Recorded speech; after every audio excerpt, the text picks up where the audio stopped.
Menino, tá tudo pronto? Paizinho, revela o teu filho nessa noite, pela tua palavra e pelo teu Espírito. Dá-nos a graça de viver na tua dependência. Em nome de Jesus. Amém. Nós vimos no capítulo 13, ele é composto pelo retorno de Abrão depois do Egito, e ele volta ao início.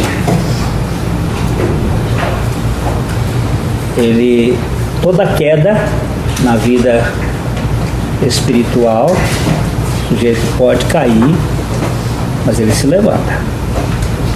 E a Bíblia diz que o justo cai 7 vezes. E todas as vezes ele se levanta. Então ele levanta 8. E a última ele não cai.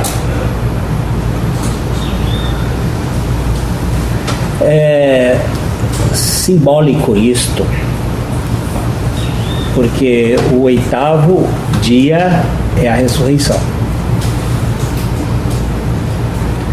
E quando nós ganhamos a dimensão da ressurreição, nós ganhamos a dimensão de uma vida que não pode ser mais destruída.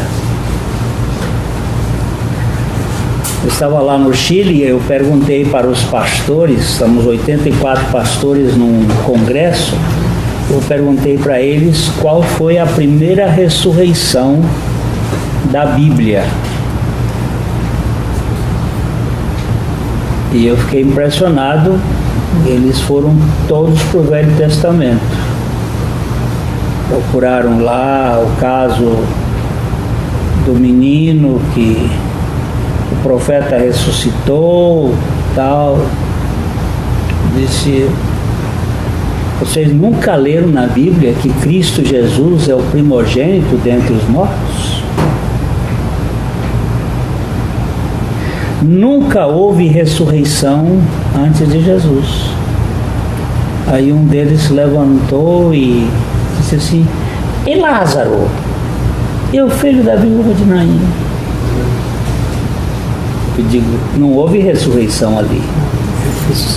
Houve ressuscitação. Ressuscitação é uma coisa, ressurreição é outra coisa. Ressuscitação é você voltar a viver a vida que você tinha antes. E ressurreição é você viver uma vida que não pode ser mais alcançada pela morte. E Jesus foi o primeiro ressurreto dentre os mortos. E com ele trouxe alguns santos do Velho Testamento que apareceram em Jerusalém e depois eles sumiram. Eu considero, na minha visão limitada, que aquela foi o terceiro arrebatamento da face da terra. E o primeiro foi o de Enoque, o segundo foi de Elias e o terceiro foi daquele grupo que foi ressuscitado com Jesus.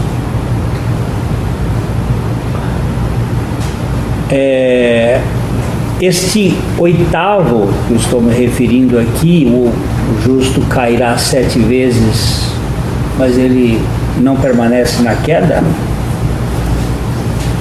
ele vai ser levantado pela ressurreição. E a história de Abraão é uma história de desconstrução de um modelo velho, religioso, babilônico, modelo todo ele centrado no homem, para a construção do modelo divino, que é o do Evangelho da graça de Deus. E Deus vai nos colocar dentro deste projeto da graça. Então, Abraão teve algumas quedas, mas todas as vezes que ele teve as suas quedas, ele reinicia um processo novo. Ele é chamado lá em Ur da Caldeia, ele não sai, o pai é que leva até Harã, ele espera o pai morrer, naquela questão de dominação familiar, ele sai de lá, mas leva o Ló com ele. Ele vai para o Egito, e lá no Egito foi uma tragédia sem par. Ele vai se comprometer com a mentira, com o sistema, ele vai desobedecendo princípios. Lá no Egito ele não construiu nenhum altar, porque não existe altar no mundo para se adorar. Existe altar no mundo para você ser sacrificado, você ser consumido, não para adoração. Aí quando ele retorna, ele volta e constrói ou reconstrói o altar que ele tinha deixado lá em Ai e Betel.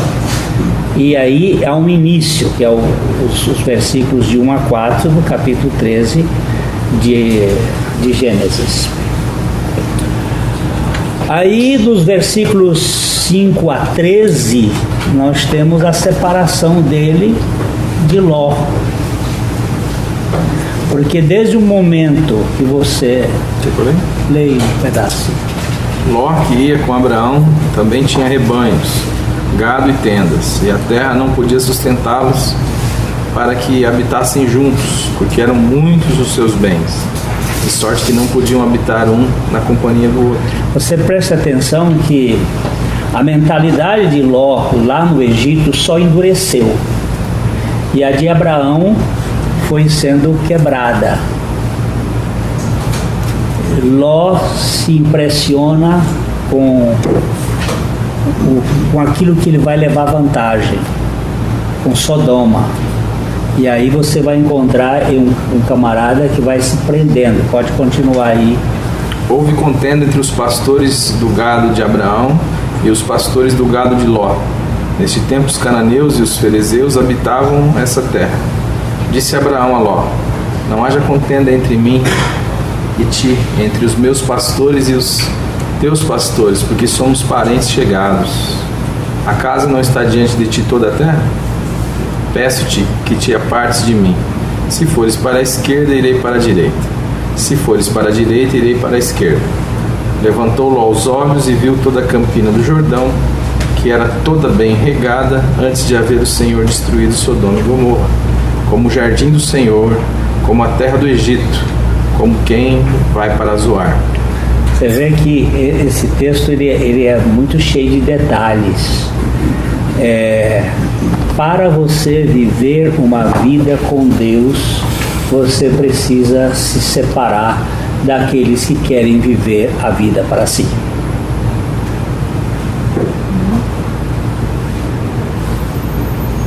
Isso não tem jeito.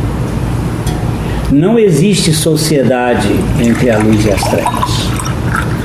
Não existe comunhão entre aquele que tem a visão de Deus e aquele que tem a visão do mundo. Não é possível. E esse processo para a libertação de Abraão, ou para a liberdade de Abraão, é um processo de se separar deste convívio, que era um convívio pernicioso. Havia contendas, havia competição, há comparações, e isso é adoecedor. E esses versículos aí mostram que Ló tinha os olhos fitos nas campinas de Sodoma, enquanto que Abraão vivia pela fé, olhava para o Senhor. Ló ficou com uma parte da boa terra, e depois nós vamos ver Abraão tomando posse de toda a terra que o Senhor lhe mostrou, para o norte, para o sul, para o leste, para o oeste. Às vezes quando você perde, você ganha. Às vezes quando você ganha, você perde. Nesse processo nós precisamos ser governados e dirigidos pelo que Deus tem para conosco. Agora, toda construção, vocês sabem que para demolir uma construção, ela forma os escombros. Ontem nós tivemos mais um acidente no Brasil de construção nova, em fase de edificação, sendo demolida num acidente, e que você pode já dizer que foi erro estrutural ou de material. Quando nós colocamos muitas vezes areia com salitre na mistura, você pode saber que vai ter prejuízo por ali. É o que aconteceu, por exemplo, naquele prédio lá no Rio de Janeiro. Em Santos também. Em Santos, eles puseram areia do mar, areia misturada com sal, que não junta. É a mesma coisa, não junta, filho de Deus. Aí vai ter uma demolição. Não junta, não tem grude. Não dá liga. Né? Não dá liga. Então, às vezes você tem que fazer separações. São duras. Nós somos parentes, mas nós não vamos brigar por causa de coisa, não. Você vai para um lado e para o outro. E às vezes a gente está perdendo, aparentemente.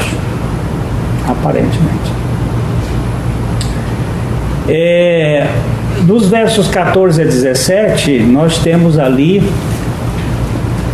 o lugar para onde Abraão saiu. Ele saiu de Betel e foi para Mamré, os carvalhos de Mamré, perto de Hebrom.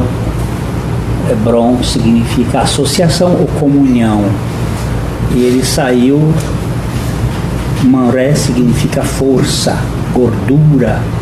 Ele foi para um lugar onde ele ia ser protegido pela associação, pela comunhão com Deus, ou com Deus ou com os irmãos também, relacionamento, é uma coisa muito bonita.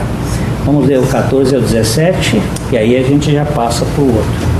Disse o Senhor a Abraão, depois que Ló se separou dele: ergue os olhos e olha desde onde estás para o norte, para o sul, para o oriente e para o ocidente, porque toda essa terra que vês eu te darei, a ti e a tua descendência, para sempre.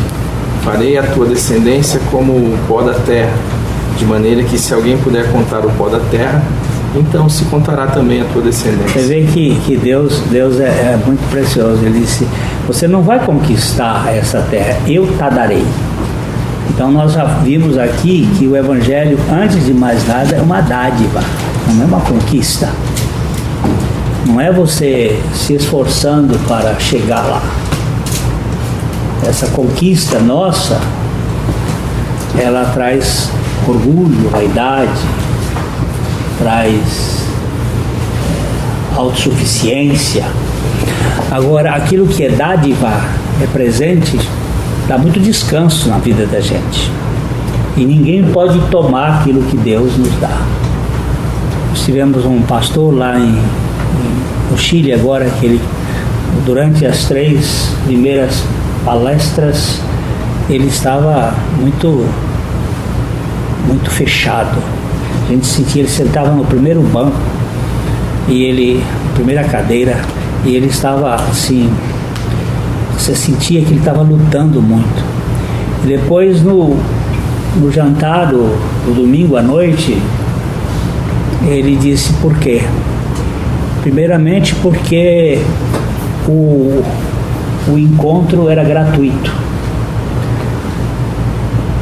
E ele não está acostumado a receber nada de graça. É um empresário que financia esses encontros. Então ele é gratuito, não custa nada. E nós não estamos muito habituados a nada que não custe nada.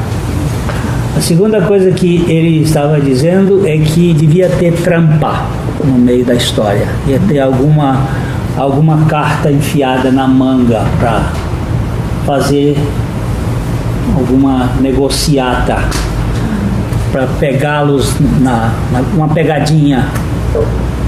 E ele levou 3 reuniões para poder entender que não tinha pegadinha, que não tinha negócio no meio.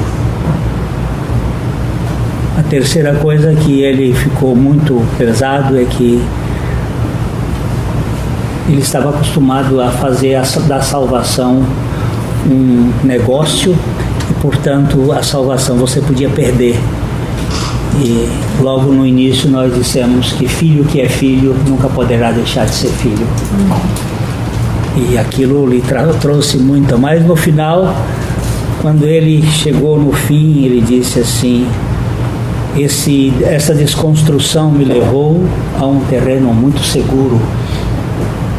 Hoje eu estou certo de que Deus lhe mandou aqui para nos trazer uma verdade que estava oculta dos nossos olhos. Digo, não é só dos seus, dos meus também. Eu estou em processo de desconstrução. Deus está trabalhando para que nós conheçamos a grandeza desse Deus. Não é conquista, é dádiva. É dádiva. E então nós vemos que Abraão foi para esse lugar, é o lugar que ele constrói o seu terceiro altar, que é o altar da comunhão em Hebrom. Estava tudo bem, mas o sobrinhozinho estava lá. E aí vem uma guerra. A Primeira Guerra Mundial. 4 países contra 5. E o que tem a ver os filhos de Deus com esse negócio? Não tinha, se Abraão não tivesse trazido o bendito Ló.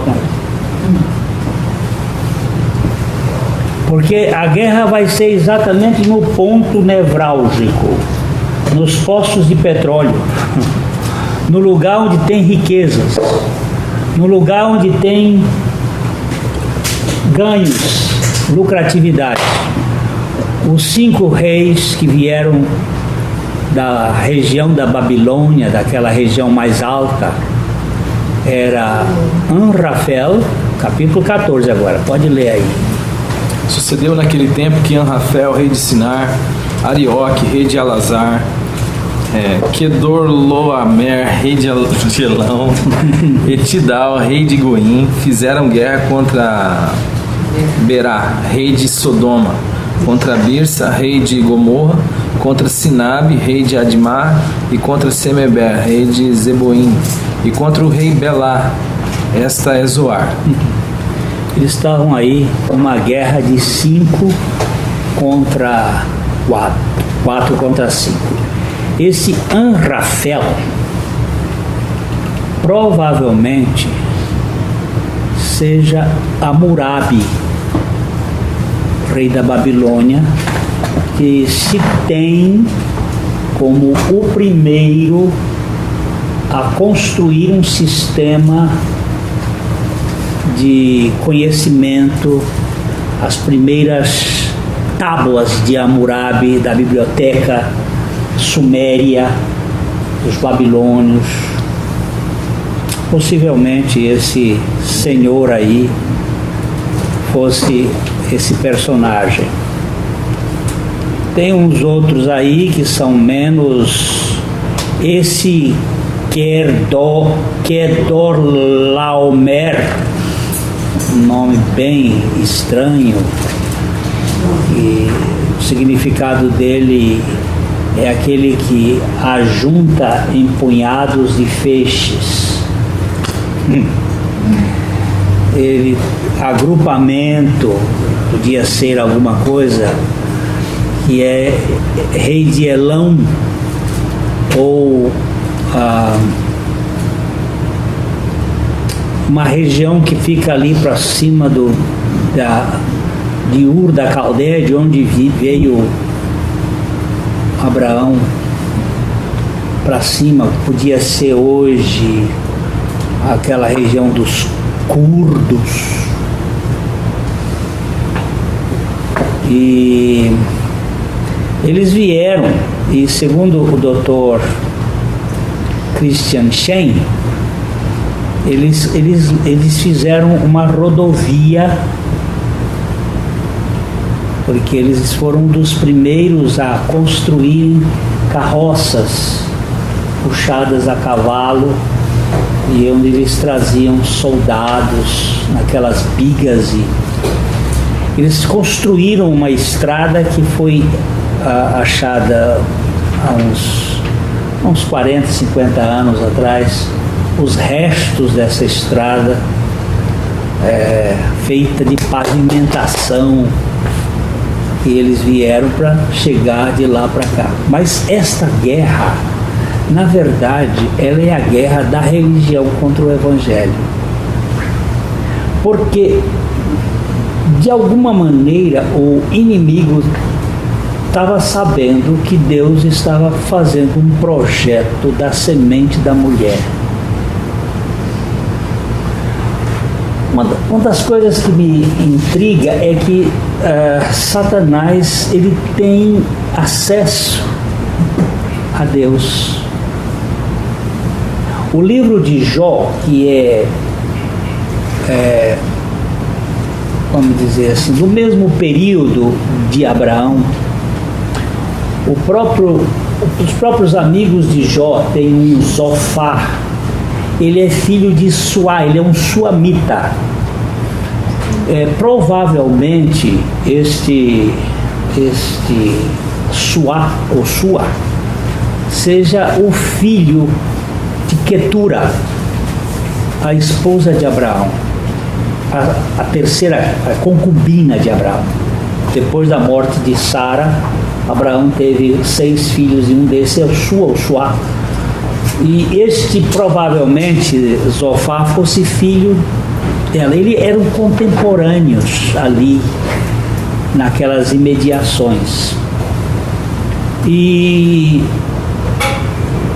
esses dois homens, um vem de Ur, Abraão, e Jó vem de Uz, uma outra cidade ali próximo. Eles são desconstruídos de modo diferentes. Abraão é desconstruído pelo processo da graça, usando os fracassos através da fé. A fé e os fracassos. Enquanto que a desconstrução de Jó, é na marreta. É uma desconstrução mais violenta. Né? Patrola. Eu usei essa expressão lá no Chile. Foi enquanto que, para desconstruir Abraão do seu modelo religioso, foi dos 75 anos de idade até os são 25, 20, são 120, mas são 45 anos de desconstrução. E parece que a desconstrução de Jó não leva mais que 2 anos. Foi uma cacetada que ficou boa. Agora, a de Abraão foi um convencimento lento e tinha a palavra fé. No livro de Jó não existe nem a palavra graça, nem a palavra fé. É só sofrimento. É porque o problema de um era a incredulidade e o do outro é a justiça própria.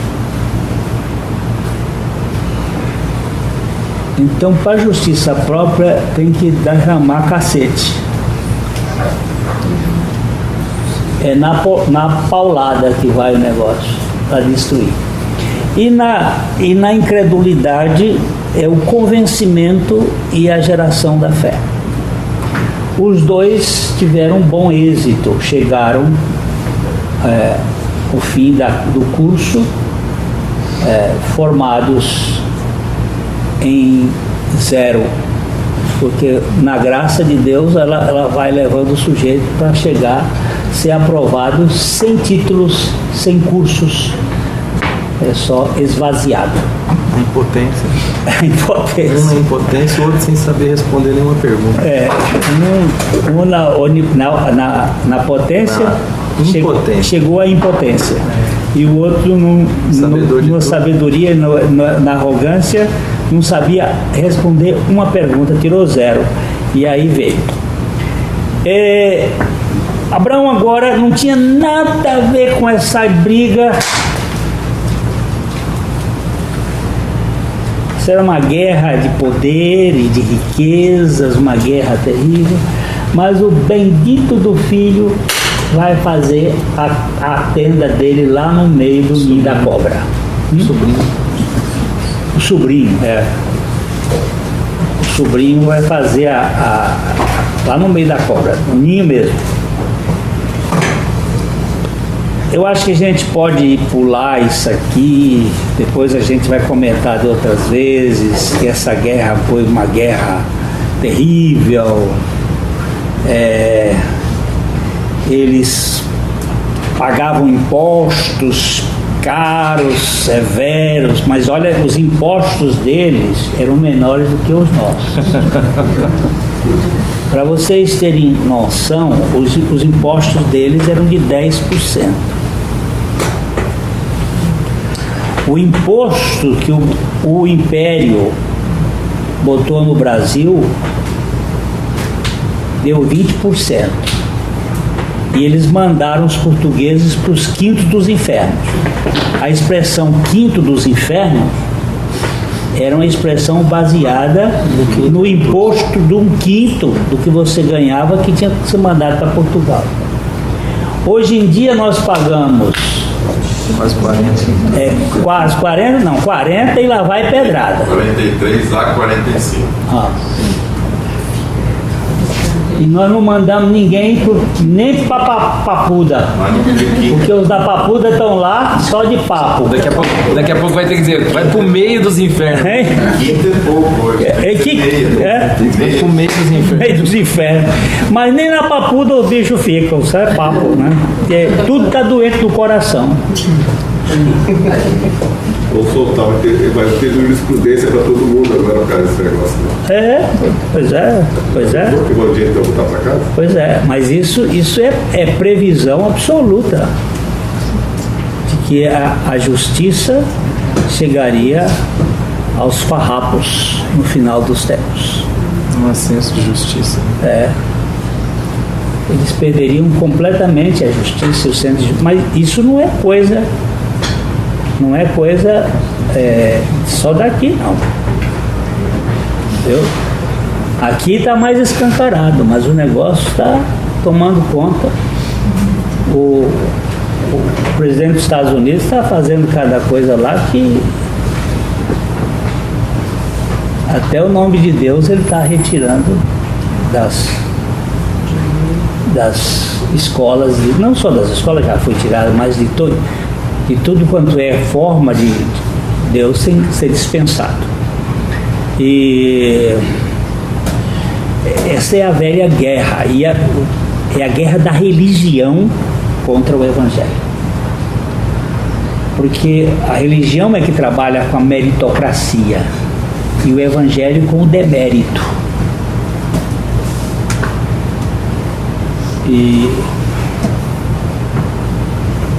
o sujeito que é indigno é que sobe no pódio, depois no frigir dos ovos, e o digno vai para a fogueira, vai para o espeto. E isso não é justo, não é justo mesmo, não. É graça. É graça.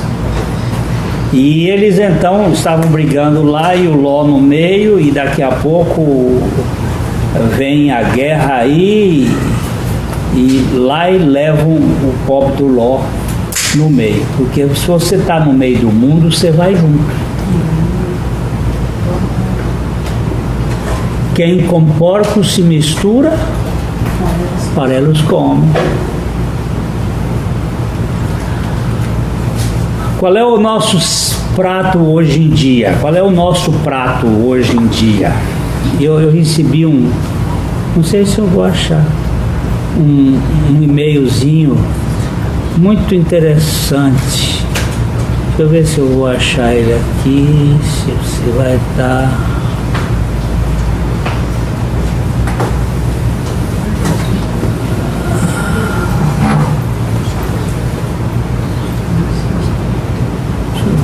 Deixa eu ver.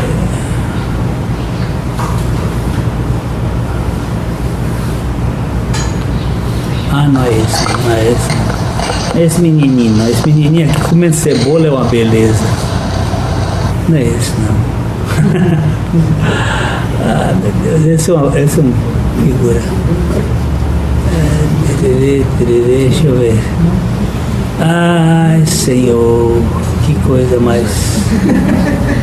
a velhice.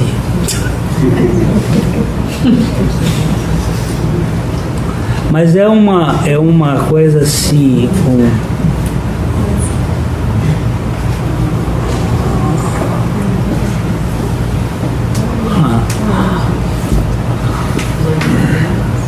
eu vou ver se você se mostra aqui. Dá para mostrar aqui. Só puxa o copo um pouquinho. Uma criança, um cartunista argentino, autor de Mafalda, desiludido com o rumo que está tomando o mundo, quando os valores e educação, expressou seu sentimento a respeito. Brilhante.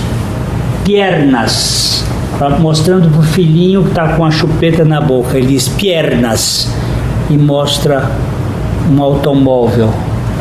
Aí bota o outro lado aqui. Vocês estão do lado piernas, é o automóvel. Aí aqui na frente, cerebro. Aí mostra uma televisão, um computador, cérebro. Aí contato humano, mostra um telefone, uma coisa aqui. Cultura, mulher pelada na televisão. Isso é cultura. Aí põe aqui ideais moral e honestidade. Aí põe lixo e sujeira e roubalheira e tal, e por filhinho mostrando. El próximo a quien amar. Um espelho e ele mesmo olhando para o espelho. Depois, Deus é o dinheiro. Este é o Deus. E aí é importante que desde pequeno aprenda bem como é tudo. Vai abraçado com o neném para saber que é assim que este mundo vive. Bem pequenininho já, a genialidade desse artista foi muito interessante. Nós estamos vivendo hoje esta situação terrível. E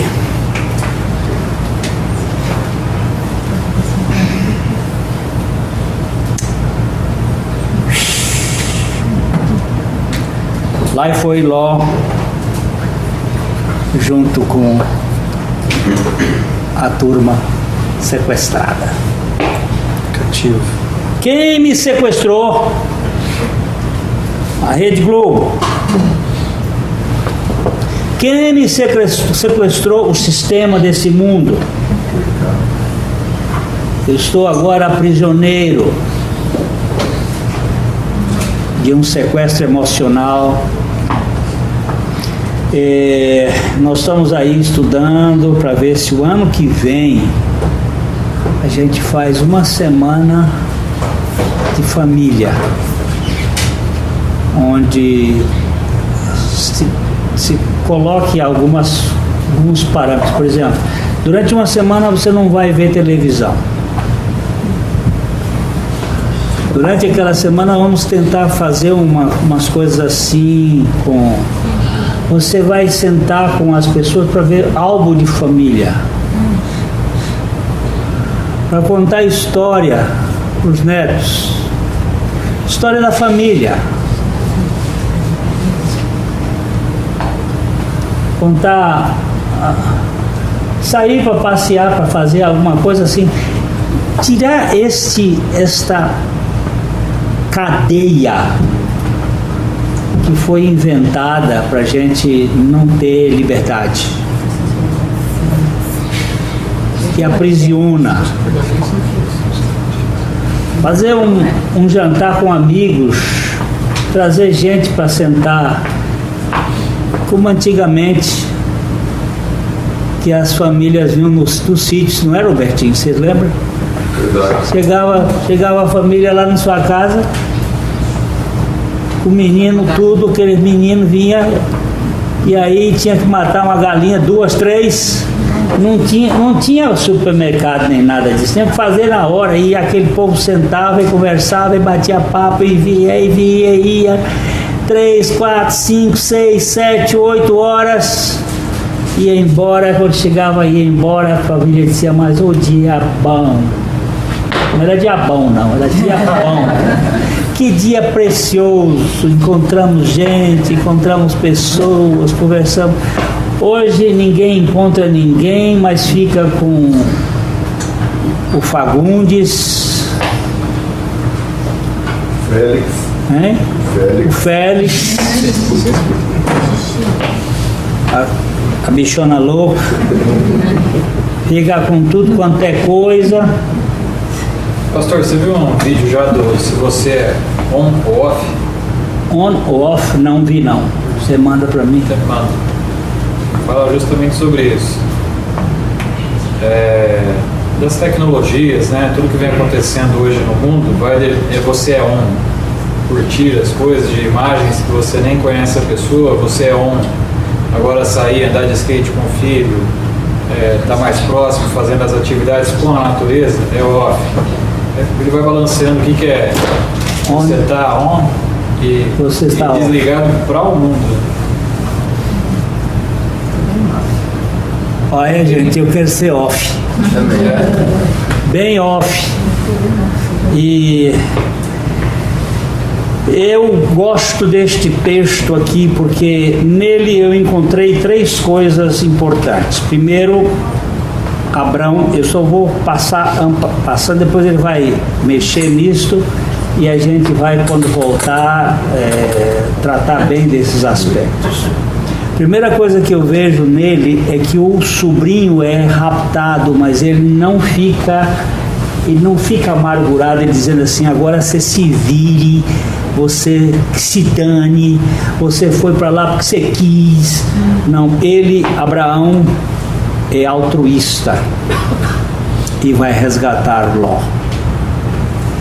Eu me importo com gente. Gente é meu projeto. Gente é o projeto de Deus. Não é para você ficar com gente encabrestado e grudado pelo colarinho. é para você tirá-lo do método de sequestro e fazê-lo se tornar livre. É uma pena que Ló não entendeu isto, e tem muita gente que não entende a liberdade. Mas Abraão foi buscar Ló. A segunda coisa que eu encontrei nesse texto é seu reconhecimento de que a bênção espiritual vale mais do que qualquer coisa neste mundo.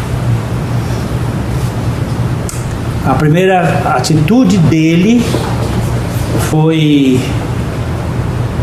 entender que mais vale Deus do que todas as riquezas deste mundo.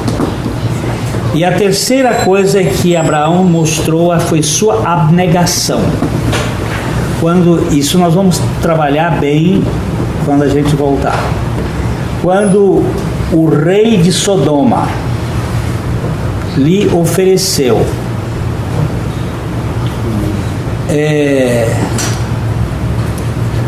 as riquezas e as fazendas pelas pessoas, dá-me as pessoas e você pode ficar com as pessoas. Abraão pulou lá fora e disse: não. Da outra vez, o ano passado, quando nós chegamos por aqui, que não estávamos gravando, e chegamos por aqui, nós estávamos comentando desses tele-evangelistas que, para não sair da televisão... Tele-religiosistas. Tele-religiosistas, é verdade. Para não sair da televisão, eles vendem as fazendas para ficar com o povo. Eles querem o povo para poder tirar do povo o quanto podem tirar. Só que Abraão disse: meu povo, você não bota a mão não. E eu não quero um tostão do que é seu. Então nós vamos trabalhar muito neste texto estas três questões. O altruísmo de Abraão, de não ficar retido pelo ressentimento. O Evangelho tira de nós qualquer forma de vivermos aprisionados por amarguras, ressentimentos, mágoas, né? Não, apesar de você ter me atraiçoado, apesar de você ter me ferido, eu quero lhe dar um alvará de soltura. E se você cair no buraco, eu vou te tirar. O segundo ponto que nós precisamos ver é que mais vale sofrer com o povo de Deus no deserto do que usufruir das riquezas transitórias do pecado. É mais importante você saber o valor da sua vida espiritual. E a terceira coisa que nós vamos precisar ganhar nessa dimensão é que a abnegação, largar aquilo que é transitório e ficar com o que é permanente, que as maiores riquezas não são essas que acumulam, são as pessoas, que nós podemos pregar o Evangelho para elas, mas não um Evangelho para subjugá-las, não um Evangelho para mantê-las debaixo do controle, um Evangelho que nos mantenha livres e prontos para amar até o que não é amável. Bora, meu neném. Quando você falou dessa troca aí, que Abraão resgatou o povo de volta, né? Talvez o mesmo processo aconteceu naquele caso do ano passado. Deus não permitiu. Porque a oferta foi muito alta, mas teve problema depois de documentação, isso aqui foi rodado. Acho que Deus tirou o povo e não deixou de cair. Ele está falando da mesma maneira que aconteceu. Falando de um sistema, de um cara que estava querendo continuar roubando o povo. Porque esse sistema de usar o povo para roubá-lo, para furtar dele a liberdade em Cristo é terrível. Da religião, de todo o sistema político, de todo o sistema filosófico que escraviza e que não deixa a liberdade. Duas coisas aqui do que o Glenn falou, duas palavras. A primeira tem a ver com liberdade e a segunda tem a ver com o espírito do Evangelho, que é o outro.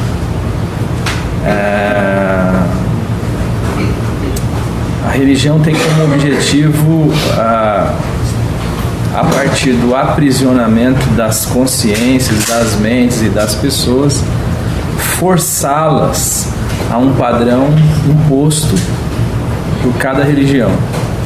Não se interessa pela liberdade, se interessa pela atividade.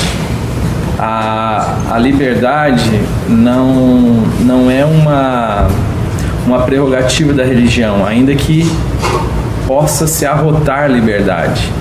Mas no Evangelho, liberdade é condição sine qua non. Por quê? Porque o Evangelho parte de um relacionamento. E não há nenhum relacionamento que possa acontecer fora do princípio da liberdade. Então, a liberdade para Deus é muito cara. Nós precisamos entender que quando Deus cria a terra e coloca Adão e Eva no Éden, Ele dispõe para Adão e Eva todas as possibilidades, inclusive a possibilidade da árvore do conhecimento do bem e do mal, a possibilidade da queda. Nós podemos pensar que seria muito mais prático se Deus cercasse a árvore do conhecimento do bem e do mal, como fez com a árvore da vida depois que Adão e Eva comeram da árvore do conhecimento do bem e do mal. Mas Deus não faz isso porque Deus é livre e nos criou para a liberdade. Então, nada que tem como princípio de aprisionamento da nossa vida é para nós. Tudo que de alguma maneira está nos aprisionando, e aí o Glenn também falou sobre a questão dessa relação espiritual, é melhor sofrer com o povo de Deus do que usufruir dos prazeres transitórios do pecado. Tudo aquilo que gera em nós uma amarra, uma prisão, não é para nós. Se Deus me abençoou do ponto de vista das coisas, e eu não posso me desfazer dessas coisas. Tem um amigo que diz que não sou eu quem as tem, são elas que me têm, né? E isto me aprisiona, e tudo que me aprisiona tira a minha liberdade de ser. Eu não faço mais nada porque quero. Eu lembro de uma situação que o meu irmão passou, e um dia eu cheguei, não sei se já contei a história aqui, mas vou contar de novo. Eu cheguei no meu trabalho e o meu irmão estava com o carro parado, e eu assustei com aquilo, né? Que era muito cedo, e ele chorando dentro do carro. Eu cheguei lá e fui ver o que está acontecendo, e ele falando: eu vou me matar. E o que foi? Aí meu irmão tinha quebrado. E eu comecei a andar com o meu irmão, fiquei mais ou menos um mês andando com ele. E o meu irmão tinha uma situação muito boa, e ele me pediu para colocar 3 carros no meu nome. E na época eu não tive como falar não tive jeito para falar não. E quando isso aconteceu, eu nem pensei nisso, mas quando eu cheguei em casa, a primeira coisa que minha mulher falou foi: e os carros que estão no seu nome, como é que estão esses carros? E eu fui ver, os carros estavam todos atrasados, todos sem pagar os carros. Então eu vendi meu carro e paguei os carros. E o dinheiro que me sobrou deu para eu comprar uma moto. E eu fiquei andando de moto um tempo, até que depois de um certo tempo deu para eu comprar um outro carro. E eu comprei o outro carro e eu fiquei com o carro e com a moto. E eu ia para a faculdade de teologia, e um dia eu peguei a moto e o Espírito perguntou no meu coração assim: por que você está indo de moto para a faculdade? E eu cacei uma resposta, e eu só tinha uma resposta: o dinheiro. a economia que aquilo ia me trazer. E a segunda pergunta que veio: mas você gostaria de ir de carro ou de moto? Eu não gosto de andar de moto, eu gostaria de ir de carro. Aí a terceira pergunta veio: então quem determina como você vai para a sua faculdade não sou eu e nem é você. Quem determina é Mamon. Ou seja, aquilo estava me tendo, não eu tendo aquilo. E dando este exemplo para que Deus nos abençoe, com certeza. A relação com Deus é uma relação de bênção. Abraão é um homem que é extremamente abençoado. O problema dele com Ló é que a bênção era tão grande que eles não cabiam naquele contexto. Mas Abraão já tinha começado a entender que as coisas não podiam aprisioná-lo, que diante de Deus há liberdade, que o que importa é a relação com Deus. E ele trabalha nesse processo de abrir mão. E então, vou falar, deu aí? Falta quanto? 10? E isso manifesta uma liberdade, né? Eu tenho como me relacionar com a bênção de Deus sem que a bênção de Deus se interponha entre eu e Deus. Foi o que a gente falou no domingo à noite.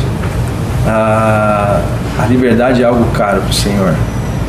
A palavra de Deus vai dizer que se o Filho vos libertar, verdadeiramente sereis livres. É isso que Deus opera em nós. Os ídolos nos aprisionam e nos matam, nos sufocam.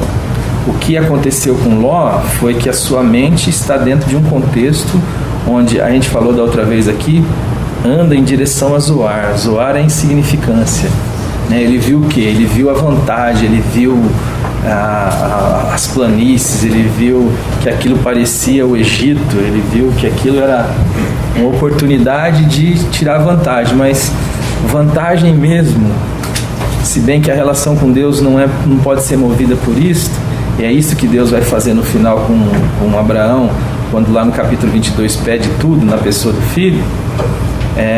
Vantagem mesmo é andar com o Senhor.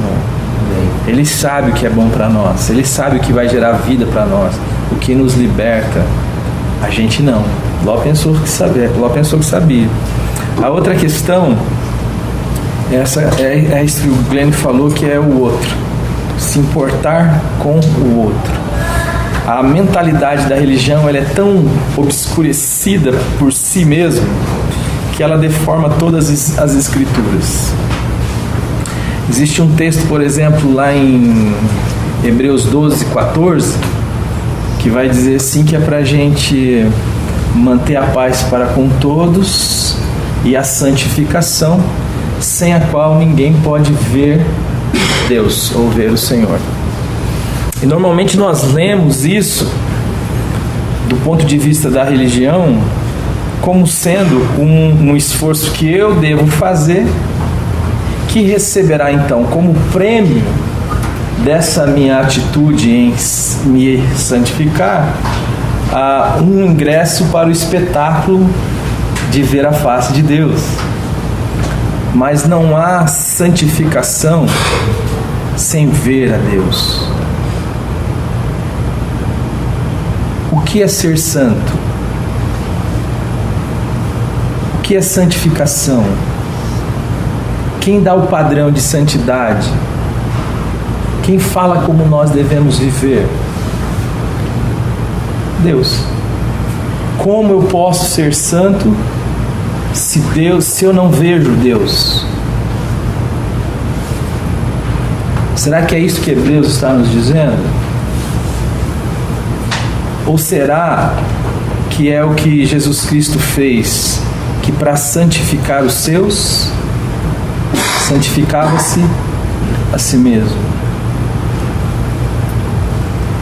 O processo de Jesus, da vida de Jesus, é um processo de comunhão com Deus. E nessa comunhão com Deus ele diz assim: eu não faço nada de mim mesmo, eu só faço o que vejo o Pai fazendo, e segundo ele fala, eu julgo. Ou seja, nessa comunhão com Deus, Jesus, enquanto homem, vai se descobrindo o Filho de Deus. o que é ser Deus. E a sua santificação não é para se salvar, não é para si, é para que o outro não tenha prejuízo no conhecimento de Deus. Quando a ideia da relação com Deus, vista pelo prisma da cruz e do Cristo crucificado, que é o meio pelo qual nós devemos interpretar as Escrituras, alinha o meu olhar, eu vejo que santificação não é um esforço que eu faço para receber um prêmio. Eu aprendo diante de Deus o que eu sou, o que Deus me criou para ser, e para que o outro não tenha um prejuízo da visão de Deus, para que o outro possa ver Deus em mim. Então há este processo de comunhão com o Pai, de obediência ao Pai, de aprender com o Pai. É sempre para o outro. Amar a Deus sobre todas as coisas, não é coisa, não gosto de falar coisa, né? Amar a Deus sobre tudo não é o cumprimento da lei, é o fundamento da lei. O fundamento da nossa relação com Deus é o amor. A expressão desse amor se dá em amar ao próximo como a si mesmo. Como é que o próximo pode ver Deus? Em nós, em mim e em você. Abraão podia muito bem dizer, dentro de um padrão justiceiro, anticruz e antigraça, eu não vou me envolver nesse processo. Mas como é que Ló vai ser salvo? Como é que Ló vai ver Deus? É quando Abraão se importa com Ló. E não se importa só nessa vez. Depois, quando há a destruição de Sodoma e Gomorra, nós vamos ver que ele se arrisca diante do Senhor para poder, Senhor, salva aquele filho da mãe, salva aquele avarento, aquele... Afinal de contas, Ló devia tudo ao tio. Há uma importância com o outro. Esse é o caminho do Evangelho. Quando a maneira mais fácil de eu me perder é querer me salvar. Jesus, a sua palavra de Deus vai dizer que se alguém amar ou quiser salvar a própria vida, irá perdê-la. E se alguém perder ou odiar ou aborrecer a própria vida por amor do Senhor, esse é o encontro. Então, esses dois aspectos que eu queria destacar. Muito bom, muito bom. Nós só somos livres quando pudermos escapar de nós mesmos